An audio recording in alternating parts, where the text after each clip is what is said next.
Izinkan saya mengucapkan juga gongsi facai buat saudara yang merayakan Sin Yen Kuai Le Wan Serui. Tahun ini jadi tahun yang penuh berkah, tahun yang penuh keajaiban, tahun multiplikasi, tahun possibility. Yang percaya aminnya boleh yang paling keras, jadi dalam kehidupan saudara. Minggu ini saudaraku kita masuk pada bagian yang kedua dari seri firman di bulan Februari ini. Apa saudara? Ada yang masih ingat? Berkat pasti di keadaan tidak pasti. Sebagian dari orang-orang mengatakan kepada saya, Pastor ini masa yang gak gampang gitu. Sebagian lagi mengatakan kepada saya makin lama kok tambah sukar gitu ya. Boleh gak jangan termakan dengan kata-kata semuanya itu saudaraku. Karena kadangkala seringkali ya saudara, apa yang terlihat berat tidak sungguh-sungguh berat. Saya ulang ya. Apa yang terasa berat belum tentu sungguh-sungguh berat. Itu sebabnya hari ini saya ingin menyampaikan satu kebenaran firman Tuhan. Sekalipun di dalam masa berat ada berkat. Sekalipun di dalam masa berat ada berkat. Karena kadang ya saudara, kita itu seringkali tertipu dengan 5 panca indera kita. Kita tertipu dengan apa yang kita lihat, apa yang kita dengar, apa yang kita rasakan. Itu manusia. Itu juga yang terjadi dalam kehidupan bangsa Israel. Ribuan tahun yang lalu saudaraku, bangsa Israel itu menghadapi satu musuh yang sangat berat. Begitu beratnya musuh ini sampai dari ketentaraan saudara, jajaran paling bawah sampai paling atasnya aja ketakutan.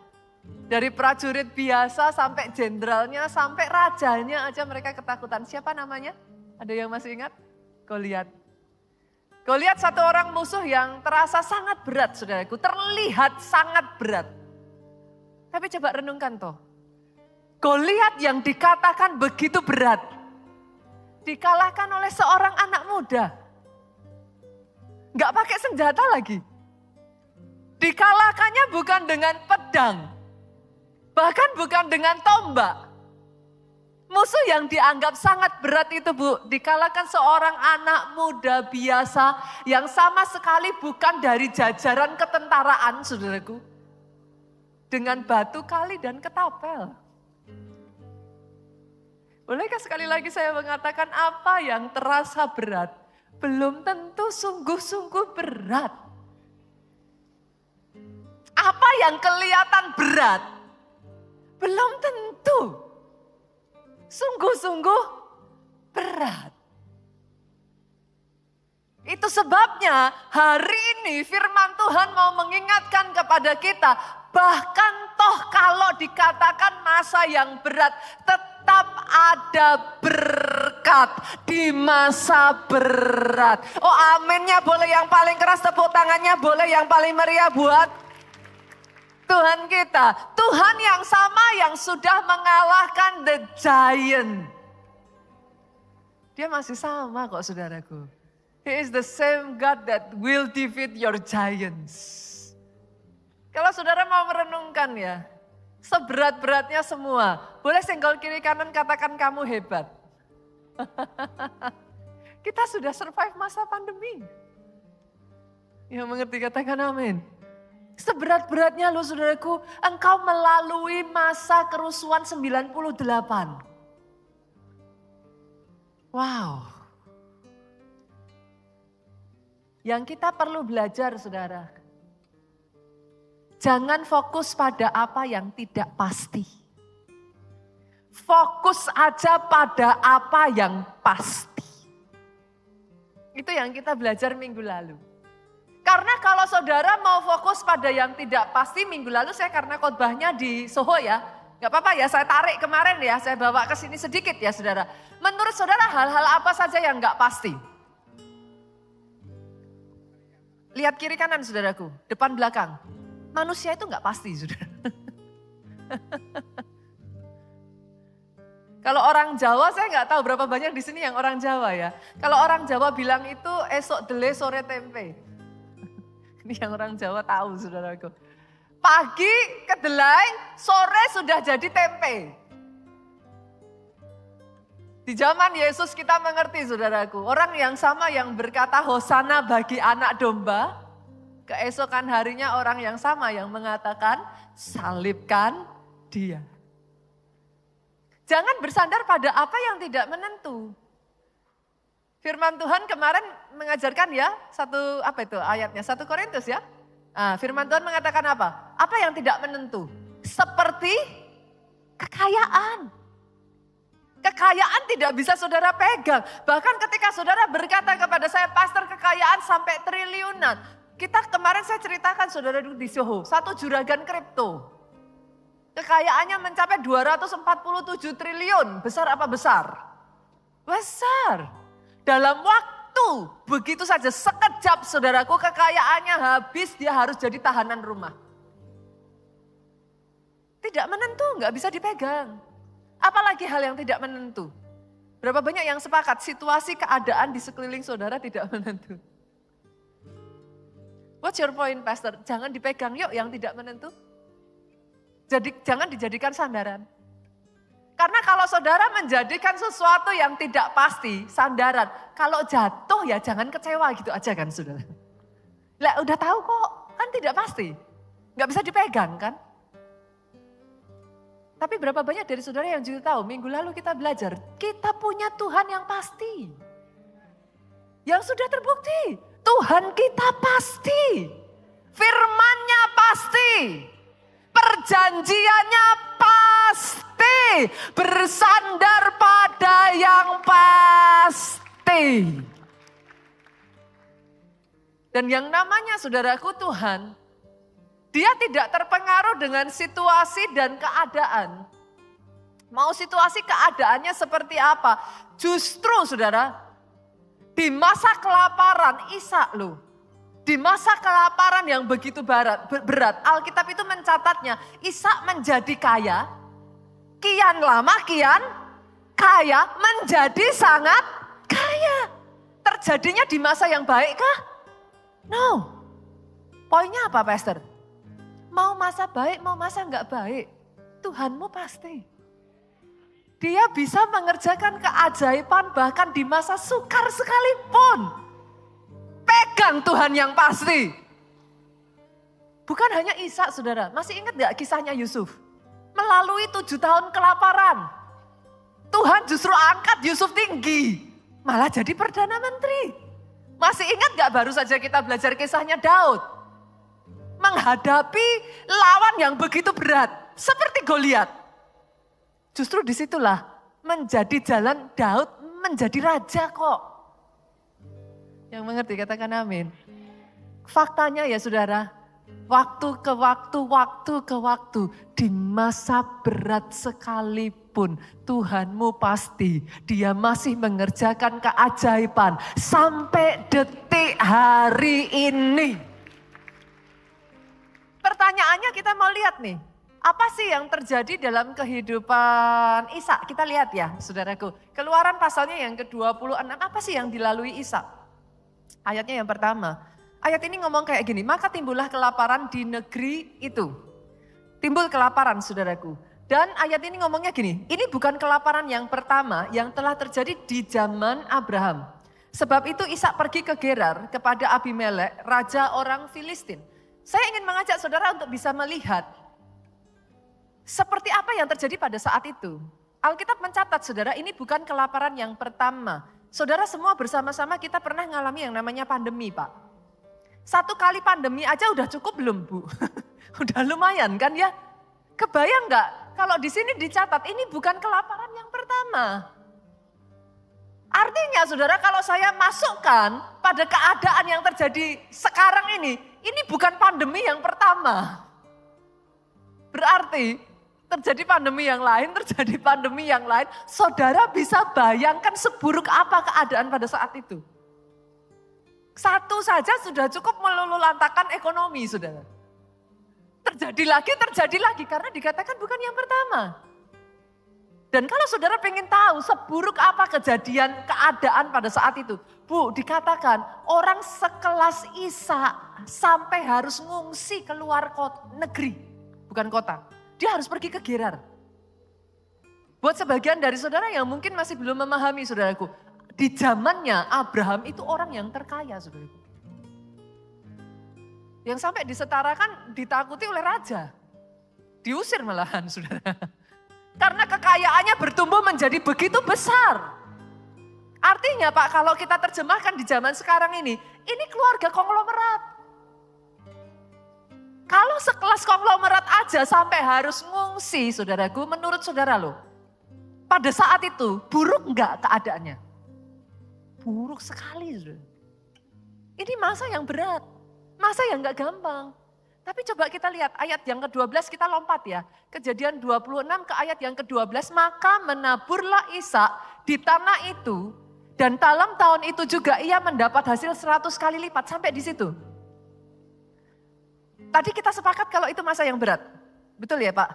Alkitab di ayat yang pertama mengatakan itu masa apa tadi? Kelaparan. Kok bisa? Di masa kelaparan saudaraku, Ishak menabur, tahun itu juga dia mendapat hasil 100 kali lipat. How can it be? Saya tarik ini ya saudaraku, coba renungkan. Yang namanya masa kelaparan itu apa toh saudara? Masa kelaparan itu masa di mana saudara nabur tapi enggak panen. Make sense ya? Make sense ya? Itu masa kelaparan. Itu sebabnya kenapa terjadi kelaparan? Karena panennya gagal. Yang lain enggak ada yang panen. Panennya gagal saudaraku. Tapi bagaimana mungkin, lihat ini. Di masa seperti itu, Alkitab mencatat ada satu orang namanya Ishak, dia nabur, tahun itu juga nuai 100 kali lipat. Berapa banyak dari saudara yang seperti saya kita jadi bertanya-tanya dong, apa rahasianya? Kan gitu. Mau dong, yang lain panen gagal kok yang ini nabur nuainya 100 kali lipat. Coba saudara, perhatikan, 2, 3 yuk sama-sama baca. 1, 2, 3, sebab.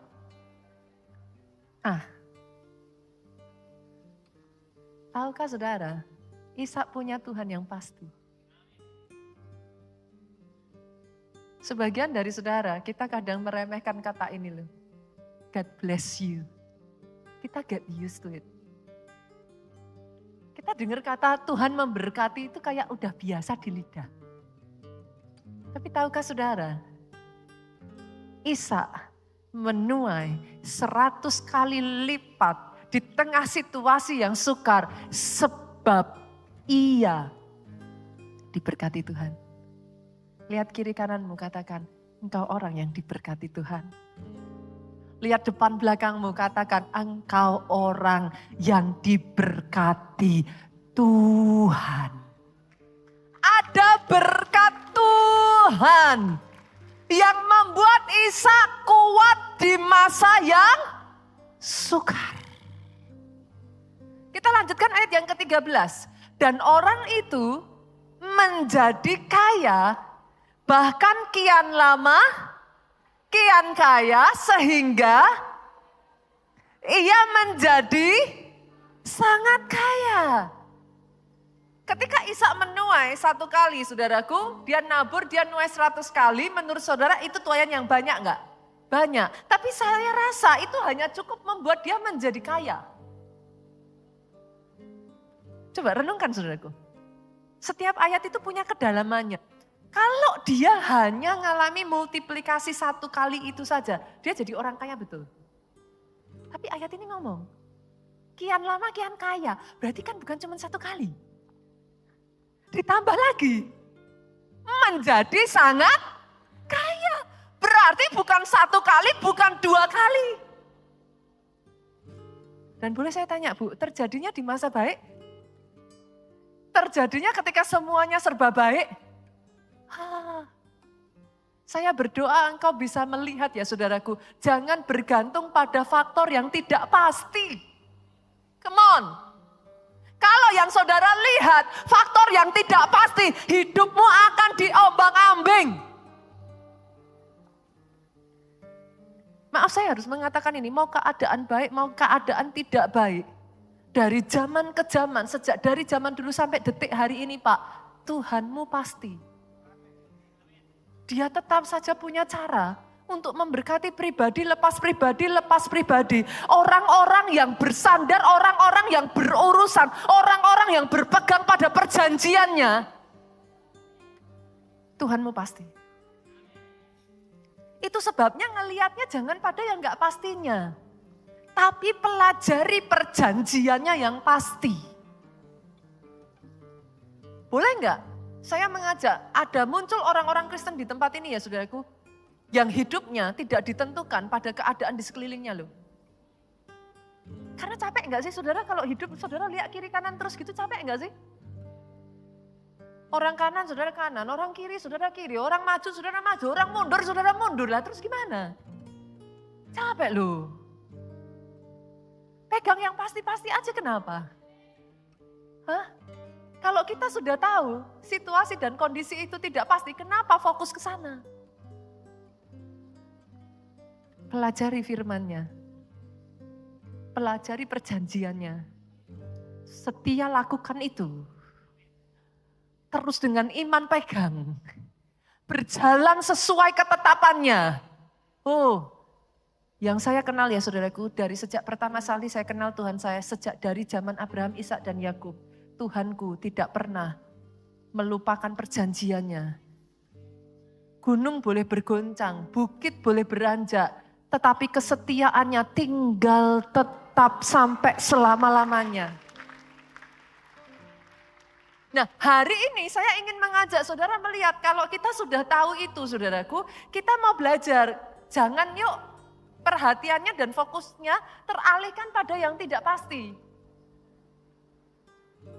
Jangan perhatian fokusnya, oh kalau ya selama masih ada bos yang selama ini mengangkat saya, ya saya aman. Kalau sudah nggak ada lagi ya, wah saya pasti hancur. Manusia kan terbatas.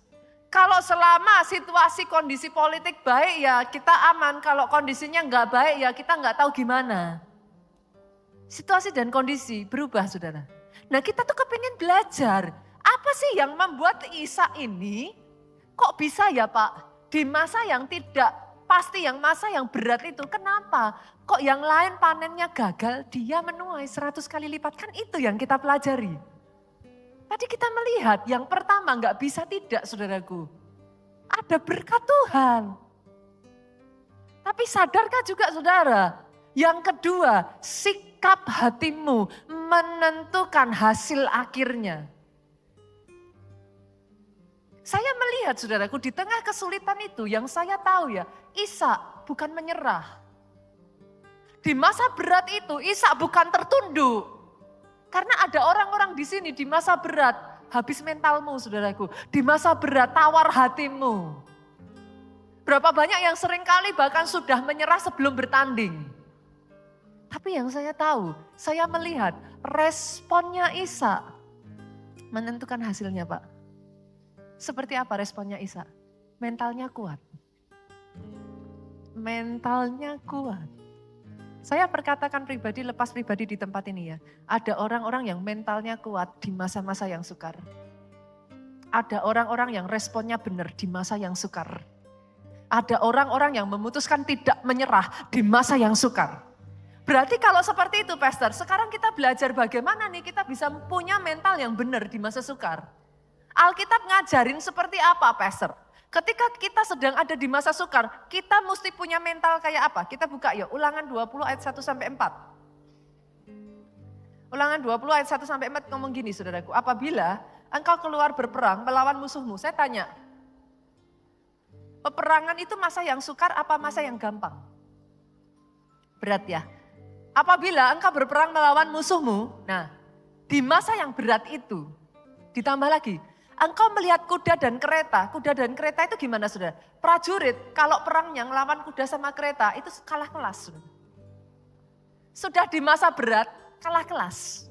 Bukan cuman kalah kelas, tentaranya lebih banyak daripadamu, kalah jumlah.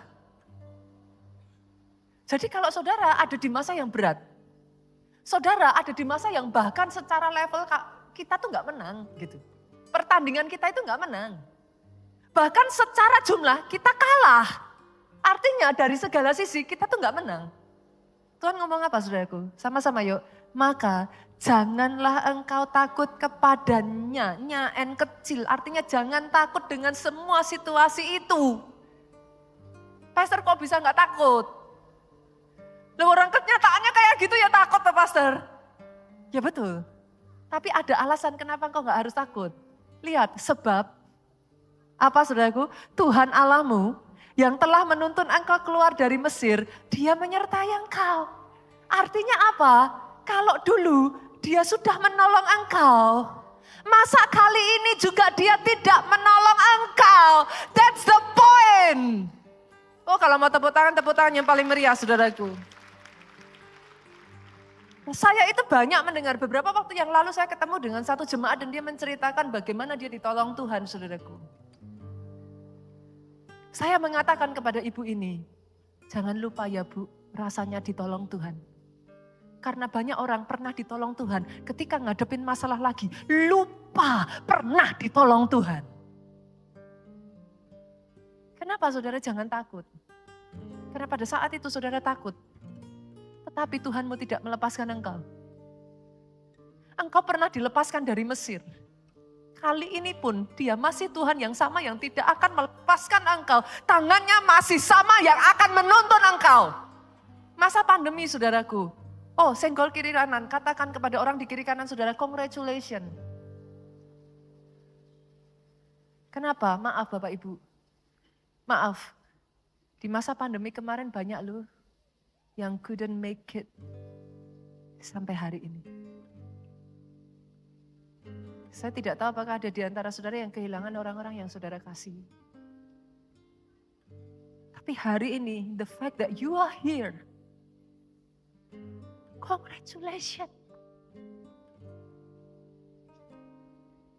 Tangan Tuhan tidak melepas engkau.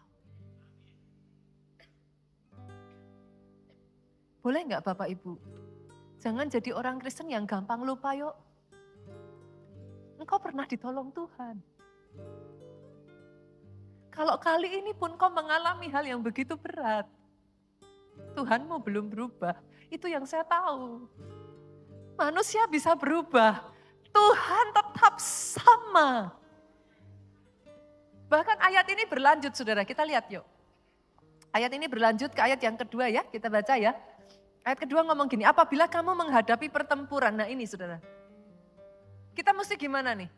Di tengah masa berat itu kita mesti gimana? Maka seorang imam harus tampil ke depan dan berbicara kepada rakyat. Kalau zaman sekarang seorang pendeta. Pastor, nah terus gimana? Saya bukan pendeta, Pastor. Saya boleh tanya saudaraku, kira-kira kalau pendeta tampil seperti saya datang gini, apa yang saya lakukan? Apa saudara? Firman disampaikan ya. Betul ya, firman disampaikan. Sama, di zaman itu juga sama. Di masa yang berat seperti itu, firman harus disampaikan. Artinya apa Bu? Hati-hati dengan apa yang kita dengar. Masalah banyak orang sudah masanya berat Bu. Yang didengar bikin semakin berat. Berapa banyak jujur ayo kemarin masa pandemi. Saudara dengarnya yang mana? Waduh, tambah banyak nih yang meninggal. Waduh. Yang mana? Alkitab berkata, di masa seperti itu, suruh firman yang berbicara. Jangan dengar berita-berita yang bikin tambah berat. Terus bicaranya apa? Dengar hai orang Israel, kamu sekarang menghadapi pertempuran melawan musuhmu. Jangan lemah hatimu. Jangan takut. Jangan gentar. Jangan gemetar. Kenapa? Saudara takut, saudara gentar, saudara gemetar, saudara lemah hati. Masalahnya enggak hilang. Masalahnya tetap Bu. Tambah berat gitu aja. Tapi ayat keempat mengatakan, yuk sama-sama kita baca 2-3. Sebab Tuhan Allahmu dia yang berjalan menyertai engkau. Once again dia ngomong, aku Immanuel. Aku Immanuel. Kita ketawa waktu kita baca kisah murid-muridnya, ketakutan pada saat Yesus tertidur. Masih ingat kisahnya saudaraku? Murid-muridnya diombang-ambingkan, ombak, ketakutan, sedangkan Yesus ada di sana tertidur dengan nyenyak. Kita tertawa, kita bisa ngomong, ih keterlaluan ya ini murid-murid ya. Tapi jujur loh, berapa banyak kita yang sama? Kita lupa, kita berjalan bersama the God of miracle.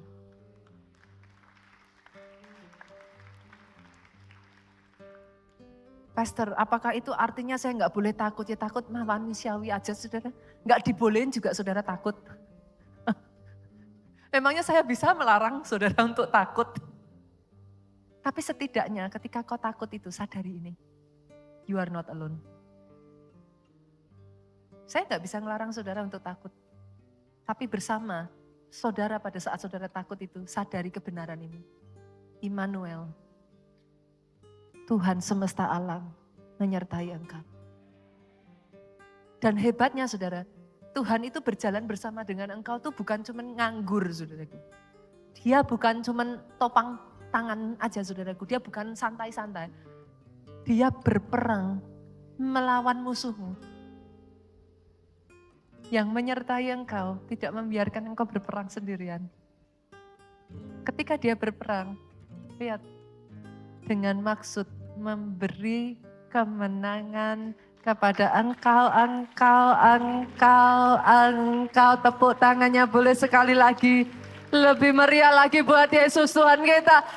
Dia bermaksud memberi engkau kemenangan. Jangan menyerah. Jangan mundur. Maju. Di masa-masa berat ya saudaraku, pernah dengar lagu ini enggak saudara? Sekarang tegaklah kepalaku, hadapi lawanku yang berada di sekelilingku. Apa? Dan mulutku memuji, bermazmur bagimu, bersorak bagi kebesaranmu. Kita tuh sadar, kita terbatas. Tuhan yang perang. Tapi di tengah Tuhan perang, kata-kata saudara ini menentukan. Boleh enggak bersorak bagi kebesaran Tuhan? Cheering him out. Tuhannya mah sudah pasti saudaraku. Kitanya nih loh yang seringnya ngomong, Tuhan bisa gak ya? Bisa gak ya? Kira-kira gimana ya? Ayo cheering him out. Ayo bersorak buat namanya Tuhan. Itu yang dikatakan Mazmur 27 saudaraku. Sekarang tegaklah kepalaku. Hadepin. Saudara takut toh bantu apa sih? Kalau saudara takut masalah saudara selesai, go ahead. Tapi ketakutanmu mengecilkan kekuatanmu. Sedangkan kau membutuhkan kekuatan terbaikmu untuk melawan masalahmu. So now, bangkit. Lihat, tegakkan kepala saudara. Jangan tertunduk, hadapi lawan saudara. Sadari, kau punya Tuhan yang tidak meninggalkan engkau. Dia berperang bagi engkau. Dia berperang untuk membawa kemenangan. Sekali lagi tepuk tangannya boleh yang paling meriah. Pastor, sekarang saya masuk lanjutan ya saudaraku. Bagaimana kita bisa punya mental yang kuat? Kan gitu. Kita sudah tahu tuh di tengah masa seperti itu mental kita menentukan. Nah pertanyaannya gimana kita bisa punya mental yang kuat? Mental kuat itu berjalan paralel dengan iman kuat saudara. Saya ulang ya. Mental kuat berjalan paralel dengan iman kuat. Artinya saudara harus membangun imanmu. Bekerjalah untuk membangun iman. Berkali-kali saya mengatakan ini saudaraku. Kehidupan kita ini the race of faith. Pertandingan iman Pak. Tinggal imannya kuat apa imannya lemah Bu? Masalah mah ada terus. Jadi masalah itu bisa saya katakan faktor yang pasti di dalam kehidupan saudara. Dia ada terus. Saudara mau seperti apapun, masalah itu tetap ada kok. Saudara sudah ada di atas pun masih ada masalah kok. Trust me, Bukan ada di atas nggak ada masalah, ada di bawah masalah terus. Enggak juga. Mau di bawah, mau di atas Pak, masalah ada terus. Lah kalau masalahnya sudah pasti, daripada kita bergantung pada ini masalah, mau dibangun aja kekuatannya. Kan gitu. Nah gimana, pertanyaannya gimana cara kita bisa membangun kekuatan? Kekuatan paralel dengan iman. Gimana cara bangun iman? Semua tahu dong, iman timbul dari pendengaran akan firman Kristus. Firman yang diurapi. Lihat kiri kanan lagi guys, saudaraku lihat kiri kanan senggol, katakan, ayo baca firman. Ini pendeta yang satu ini, cerewet terus. Ayo baca firman. Ya memang saudara nggak ada cara lain, ayo dibaca firmannya. Saya pernah menyampaikan kepada saudara bagaimana cara Pastor Joe di tengah jalan ketika membangun tempat ini. Saya itu belajar dari suami saya saudara. Setiap pagi suami saya tuh nggak akan turun dari ranjang sebelum dia kerja firman. Maksudnya gimana Pastor? Pagi hari yang dilakuin Pak Jo itu nggak ada yang lain. Pagi hari, setiap pagi tanpa terkecuali. Pagi hari saudaraku, dia akan kerja firman. Kerja firman itu kayak apa tuh Pastor? Dengar. Terserah saudara, ada di antara saudara yang lebih suka baca kan? Tapi ada kebanyakan lebih suka dengar. Enggak terlalu suka baca. Buat saudara yang suka baca. Buat saudara yang lebih suka dengar khotbah. Kenapa? Karena itu seperti kayak ngumpulin amunisi itu loh saudara. Saudara kan mau perang toh? Saya tanya, ada enggak orang perang di tengah peperangan baru ngumpulin amunisi? Enggak. Saudara di tengah perang baru ngumpulin amunisi itu terlambat. Saudara ngumpulin amunisi kapan? Di keadaan baik. Di keadaan itulah saudara ngasah pisau saudara. Di keadaan itulah saudara mempersiapkan semua amunisi saudara. Kerja firman. Itu bukan di saat kita punya masalah Pak. Sudah terlambat. Di tengah masalah ya Pak, amunisinya keluarin. Itu. Bukan ngumpulin amunisi, ngumpulin sebelum masalah. Setelah masalah datang, keluarin tuh amunisi, serang saudaraku. Nah amunisinya apa? Tuh. Di tengah masa-masa di mana saudara sudah tidak kuat. Di tengah masa-masa di mana saudara sudah tidak punya kekuatan. Saudara bisa ngomong, pencobaan yang terjadi dalam hidupku tidak akan melampaui kekuatanku. Kalau saudara nggak ngumpulin amunisi itu, terus keluarnya apa? Nggak ada. Yang ada di tengah masalah itu saudara habis aku. Dan nggak bisa. Itu amunisi saudaraku. Di tengah di mana saudara melihat sudah tidak ada jalan keluar, amunisi itu akan berkata Allah turut bekerja dalam segala perkara untuk mendatangkan kebaikan bagi orang yang mengasihi Dia. Itu amunisi. Harus diisi toh. Kalau enggak kan enggak ada. Saudara enggak ada input, enggak ada output kan. Nah kalau enggak ada input, outputnya apa? Tergantung input yang dimasukkan Bu. Kalau inputnya ketakutan ya outputnya kata-katanya kan habis. Sudah. Tapi yang saya lihat dari Pak Jo, kenapa dia kuat saudara? Kenapa dia kokoh? Kenapa gedung ini jadi? Saudara? Karena amunisinya benar-benar dipegang kuat. Kerja firman. Kerja firman, gak ada cara lain. Kerja firman. Pastor, memangnya rahasia orang Kristen itu cuma itu aja? Iya. Itu aja gak dilakuin kok. Mau minta yang lain. Lah mau gimana? Saudara mau kasih saya yang lebih hebat-hebat lagi.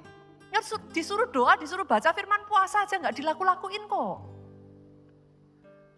Gimana? Terus saya tuh kadang ngelus ini loh saudaraku. Gimana ini? Nah, di dalam pertandingan iman saudara nggak ada cara lain tuh. Ya itu tuh, rahasianya tuh itu. Nah kalau itu aja saudara nggak mau ngelakuin gimana caranya kita bisa menang di dalam pertandingan iman itu. Makanya tidak heran di masa pandemi kemarin banyak yang rontok. Karena itu saudaraku. Kita waktu itu masih ingat gak ya, kita gencar ngomong gereja onsite gitu kan. Sebenarnya itu bukan onsite atau online-nya saudara. Tapi kerja firman ini loh. Masalahnya ketika saudara online kan disambi. Online anaknya nangis, lari, balik-balik lagi tadi sampai mana ya? Masih puji Tuhan balik-balik lagi dimundurin kan supaya denger. Enggak, puji Tuhan cepat selesai kan gitu. Nah gimana? Nah akhirnya kan gak masuk toh Pak. Sekarang kalau di sini saudara duduk, kenapa onsite itu kenapa Pak? Di sini saudara mau makan kan sungkan. Dan saudara mau ngobrol sendiri sungkan. Mau cetak-cetak handphone pendetanya ngomong, jangan handphone. Kan gitu. Mau gak mau kan dengerin. Dari yang saudara dengerin setidaknya sekian persen kan masuk. Nah itu Bapak Ibu. Hari ini ya saudaraku belajar yuk. Kerjakan yuk. Boleh enggak?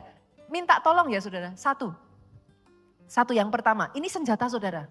Bukan pedang, bukan tombak. Yang pertama, beli Alkitab. Zaman sekarang saudara bahkan enggak harus beli. Buka handphone, download Alkitab. Oke? Nanti kalau memorinya habis, yang dibuang jangan Alkitabnya. Sedih loh saya sudah. Dari semua gamenya dipertahankan. Ini ya Alkitab lumayan besar, buang. Jangan ya Bapak Ibu, download Alkitab. Terus yang kedua, cari Alkitab setidaknya dalam 2 bahasa Bapak Ibu. Oke, Pastor, kita harus mempelajari dari bahasa aslinya. Ya kalau saudara bisa bahasa Ibrani sama Yunani ya mau enggak aja saudaraku. Saya silakan. Tapi setidaknya kalau saudara nggak bisa bahasa Ibrani dan Yunani, bahasa Inggris. Karena itu langsung terjemahan yang paling ininya dari bahasa Inggris. At least 2. Saya kasih bekal lagi mau. Cari concordance. Concordance itu apa Pastor? Google. What is concordance? Nanti keluar semuanya sudah. Pastor ngapain saya punya concordance? Saya bukan pendeta. Saudara. Di saat saudara takut ya, saudara ketik di concordance, takut. Keluar semua ayat itu tentang ketakutan. Pada saat kau takut, ayatnya bicara apa? Baca tuh satu-satu. Katakan pada dirimu sendiri. Itu cara kerjanya. Ini yang paling dasar dulu ya. Nanti satu kali tertarik gak saudara belajar? Nah, belajar ya. Saya kasih 3 dulu aja deh senjatanya. Apa tadi? Download Alkitab.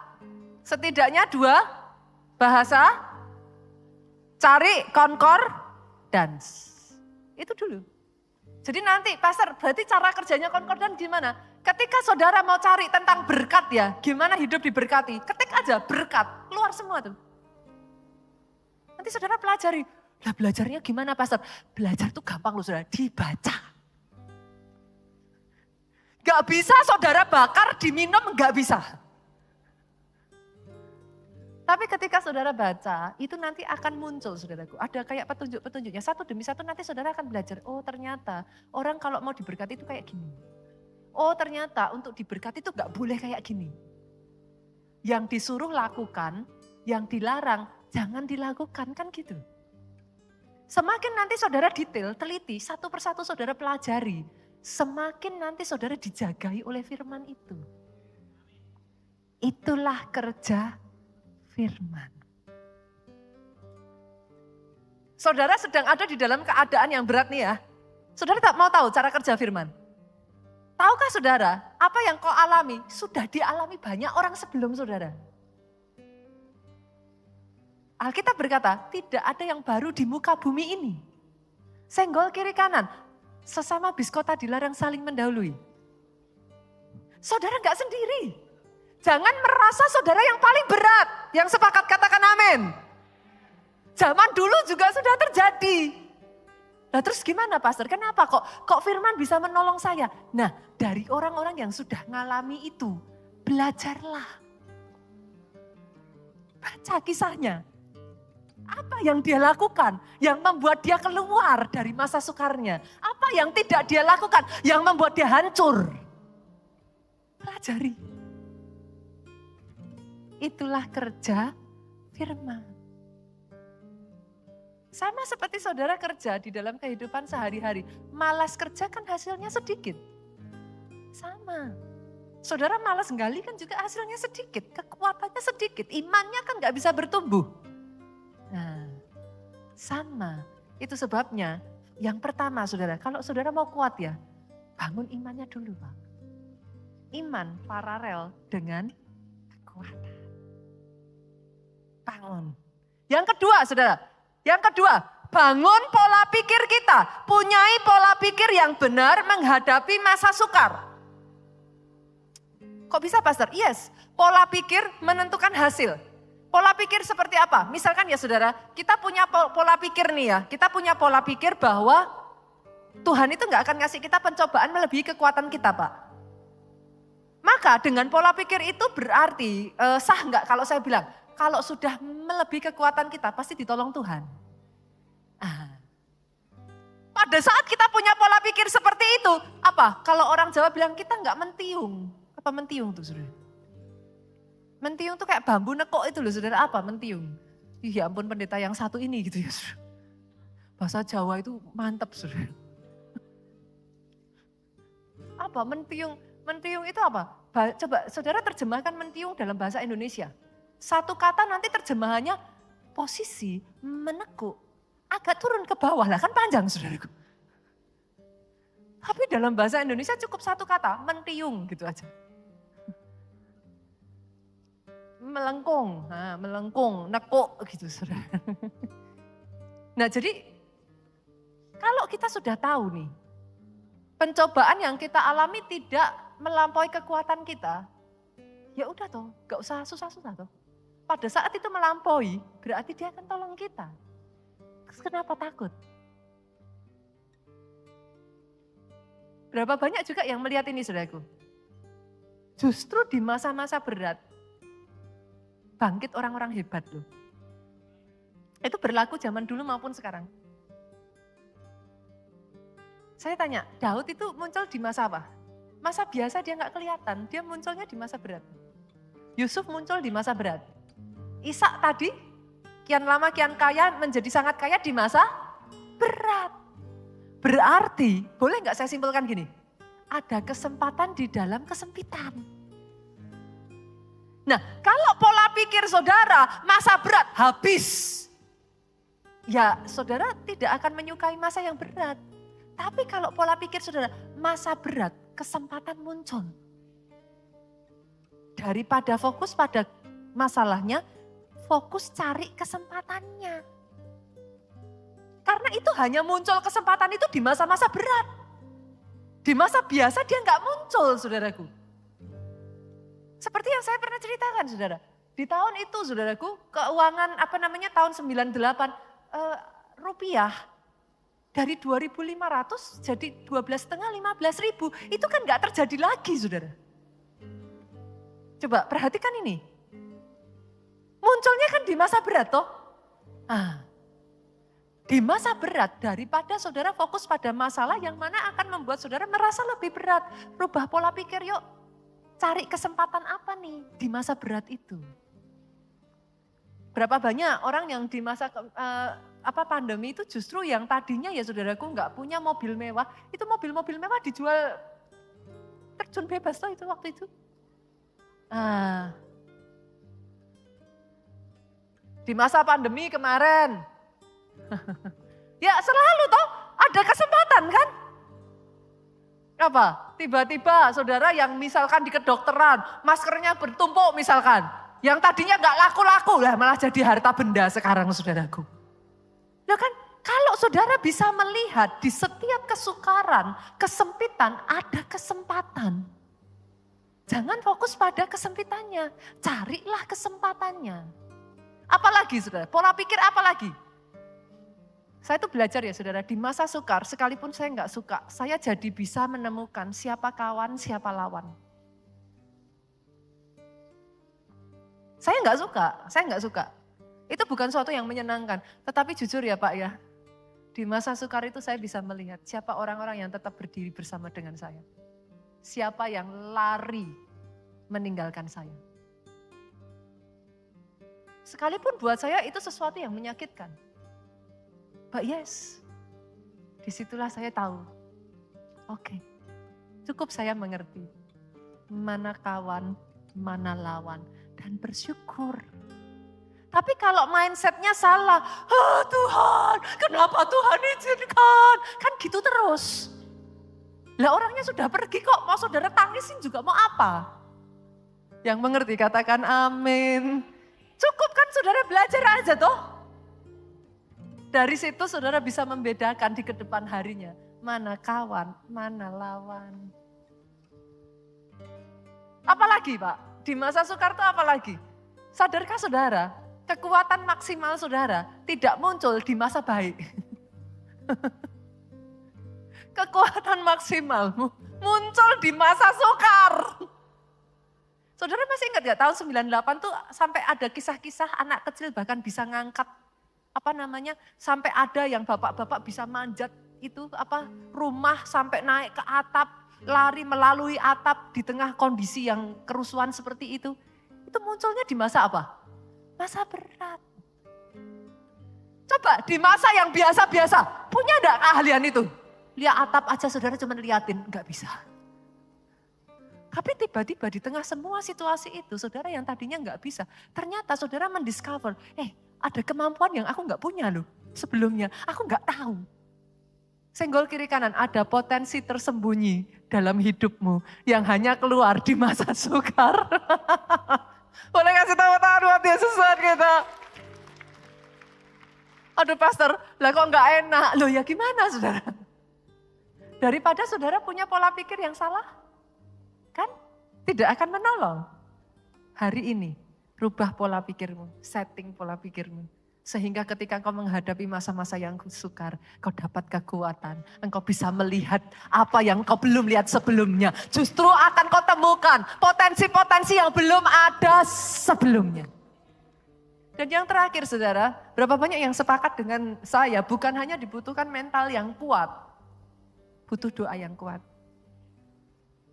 Kita berapa waktu ini belajar ya saudaraku, doa adalah bekerja dalam roh. Sudah dipraktekin belum? 1, 2, 3, 4. Ini pelayan Tuhan semua yang amin. Sudah dipraktekin belum? Sudah. Sudah benar ya saudaraku. Kita sepakat ya, gak ada yang namanya orang kerja 10 menit bilang sama bosnya, capek. Bos, saya ini sudah kerja 10 menit dan saya capek, saya mau pulang. Itu kalau gak dicekik saudara. Sama bosnya. Sama tuh. Saudara ngomong sama Tuhan saudara, Tuhan udah capek. Doa 10 menit capek. Kan sering gitu tuh. Doa adalah kerja dalam roh. Bunita kenapa diulang-ulang? Ya itu tadi tuh loh saudaraku. Diulang-ulang aja kan belum dilakukan. Boleh nggak tolong saya saudara? Biar saya ganti topik. Segera lakukan. Aminnya boleh yang paling keras. Tepuk tangannya sekali lagi yang paling meriah buat Yesus Tuhan kita. Nah kalau doanya Senin Kamis berharap ada pertolongan dan berkat yang besar. Ya itu kan ya omong kosong. Doa adalah bekerja dalam roh. Saudara bisa enggak buka warung Senin Kamis terus saudara bilang, mana hasilnya? Kenapa enggak maju-maju? Berapa banyak orang Kristen kayak gitu loh sama Tuhan. Doanya aja Senin Kamis, puji Tuhan kalau Senin Kamis. Doanya Natal sama Paskah. Nah kalau Natal sama Paskah terus saudara bilang mana Tuhan. Nah Tuhan ya bilang ganti. Lah mana? Lah cuman Paskah sama Natal kok saudara-saudara berharap apa? Hari Minggu cuma 1 jam. Saya kan gak mungkin, sekarang ya saudara kalau saya ini khotbah ya melampaui 1 jam aja. Di belakang tuh udah gini-gini saudara. Dan gak mungkin saudara dari 1 jam itu dapatnya sampai seberapa sih? Gak bisa. You have to add it. Tambahkan itu ketika di rumah. Baca, cari itu. 1 demi 1 ya. Nanti dia akan berbicara dalam hidupmu. Di saat-saat dimana kau lemah, dia akan menguatkan engkau. Karena firman itu hidup Dia lebih tajam dari pedang bermata dua manapun. Dia memisahkan roh dari jiwa. Dia memberikan kekuatan, pengharapan bagi yang tidak punya pengharapan. Sepakat ya Bapak Ibu ya, sepakat. Ada berkat di masa berat sekalipun. Hari ini saudaraku, sebelum kita tutup, saya akan ngambil waktu. Tadi saya sudah dikasih kata sponsor saudara. Pastor, nanti tolong diingetin ya, kalau pulang 2, 2, 3 gitu. Saya taruh di sini dulu aja saudara. Pulangnya 2, 2, 3 ya Bapak Ibu ya. Jangan langsung semuanya keluar ya, bertahap ya, supaya nanti teratur. Nah, tapi saya, boleh nggak saudara, saya tutup dengan ini. Sebentar lagi kita akan berdoa untuk berjalannya pemilu saudara. Nanti tanggal 14 bersamaan ya, kita akan ada pemilu. Nah, biarlah pemilu serasa Valentine. Kan pastor, pemilunya yang damai-damai saja, amin. Amin ya, senggol kiri kanan, jangan golput. Jangan golput, manfaatkan surat suara saudara datang. Jangan bangun kesiangan. Kan hari libur sudah. Bangun saudaraku, coblos. Lagi senggol kiri kanan, jangan dicoblos tiga-tiganya. Pastor, saya adil kok. Saya daripada milih salah satu, udah daripada pusing, saya coblos aja tiga-tiganya. Jangan saudaraku, coblos satu aja. Caranya gimana saudara? Doa. Doa. Di setiap zaman itu ya saudaraku, percaya satu hal ini. Buat sebagian dari saudara yang mungkin sempat berpikir ya, Pastor, aduh gitu. Doa saudara, percayalah agenda Tuhan itu pasti terjadi kok. Manusia itu, kita sudah terbukti kok saudaraku, bahkan dari zaman dulu pun ya saudara. Melalui raja-raja, melalui banyak orang-orang yang ini pun ya, agenda Tuhan itu tetap harus terlaksana. Dan di setiap zaman, selama 10 tahun ini Tuhan pakai Pak Jokowi, kan gitu. Tuhan bawa bangsa Indonesia masuk ke babak berikutnya lagi kan. Ini pun nanti saya percaya ya saudaraku, orang yang terpilih, yang ditentukan. Entah itu apakah 1 putaran, mau 2 putaran. Biarlah ada sebagian orang-orang yang mungkin memperjuangkan itulah saudaraku. Tapi 1 putaran ataupun 2 putaran itu ya saudara. Saya percaya agenda Tuhan harus jadi atas Indonesia. Bolehkah itu yang kita doakan? Jaya bangsaku, damai bangsaku, sejahtera bangsaku. Boleh bangkit berdiri jemaat Tuhan. Bapak kami berdoa Tuhan, buat bangsa dan negara kami. Di momen 14 Februari, setiap rakyat akan memilih pemimpin mereka. Kau berikan hikmat, kau berikan petunjuk-Mu. Bahkan Tuhan, apapun manusia berusaha mengerjakan, nobody can cheat you. Tidak ada yang bisa mencurangi Tuhan. Yang kami berdoa, kami bawa bangsa ini. Kami bawa Indonesia. Kami bawa negeri kami tercinta ini. Biarlah orang-orangnya, pemimpin-pemimpinnya takut akan Engkau. Biarlah rakyatnya makmur dan sejahtera. Roh takut akan Tuhan itu turun. Roh cinta akan bangsa ini turun. Biarlah bangsa ini menjadi bangsa yang makmur. Kami bawa bangsa ini Tuhan, ada di dalam penjagaan, perlindungan-Mu. Kami bawa negeri ini, rencana-Mu digenapi dengan sempurna atas tanah air kami. Dari seluruh penjuru kota Jakarta, dari ujung utara, selatan, ujung timur sampai baratnya. Kami katakan peace. damai. Amin. Kami katakan aman. Amin. Kami katakan ada penjagaan dan perlindungan Tuhan. Amin. Di setiap TPS-TPS-nya, di setiap bagian-bagiannya. Tangan-Mu tidak lepas atas kota ini Tuhan. Dalam nama Yesus. Kami bawa sekali lagi di dalam tangan-Mu. Angkat kedua tangan-Mu saudaraku. Diberkatilah saudara oleh Tuhan. Amin. Diberkati keluargamu oleh Tuhan. Amin. Kedua tanganmu yang terangkat, kiranya apa yang dikerjakan tangan ini dibuat Tuhan berhasil. Amin. 2024 tahun berkah, Amin. tahun anugerah, Amin. tahun multiplikasi, tahun keajaiban demi keajaiban-Mu terjadi. Amin. Pulang saudaraku dengan membawa sukacita, damai sejahtera Allah Bapa, cinta kasih Yesus Kristus, persekutuan dengan Roh Kudus-Nya sekarang sampai selama-lamanya. Engkau yang diurapi katakan amin.